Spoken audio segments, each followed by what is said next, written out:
بسم اللہ الرحمن الرحیم، اللہم صلی علی محمد وآل محمد وعجل فرجہم۔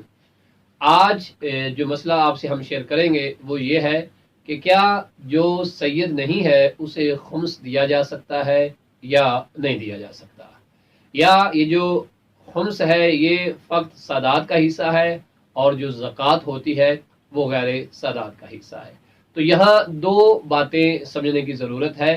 اب ایسا نہیں ہے کہ سید زکوٰۃ نہیں لے سکتا، اور ایسا بھی نہیں ہے کہ غیر سید جو ہے وہ خمس نہیں لے سکتا۔ ان دونوں کو سمجھنے کی ضرورت ہے۔ تو آئیے پہلے ہم زکوٰۃ کو سمجھتے ہیں اور پھر اس کے ساتھ اس خمس والے سوال کو سمجھتے ہیں۔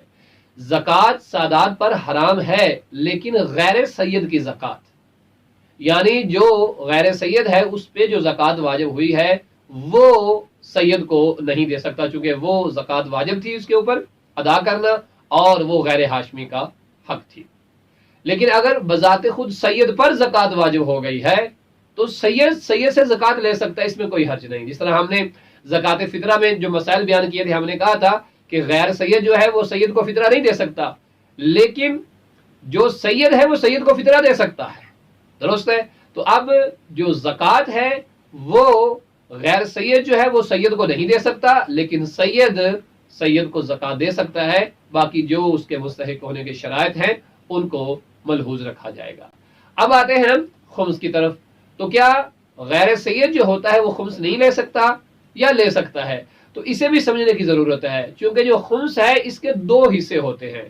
ایک حصے کو سہم امام کہا جاتا ہے اور ایک حصے کو سہم سادات کہا جاتا ہے۔ اب یہ جو سہم سادات ہے یہ خالص سیدوں کے لیے ہے۔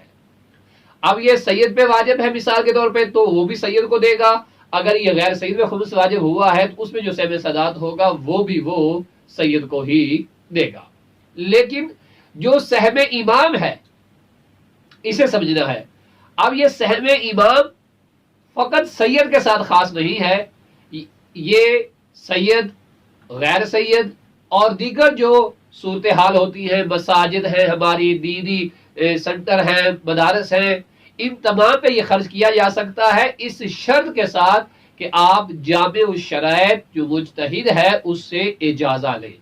اگر وہ آپ کو اجازہ دے دیتا ہے، ایک مومن مریض ہے اور آپ کے پاس سہم امام ہے، تو آپ اجازہ لے کر مجتہد سے یا اس کے وکیل سے اجازہ لے کر اس مومن مریض پر خرچ کر سکتے ہیں۔ تو یہ صورتحال ہے ان دونوں مسئلوں میں جسے جاننے کی اشد ضرورت ہے۔ وصلی اللہ علی محمد وآل محمد۔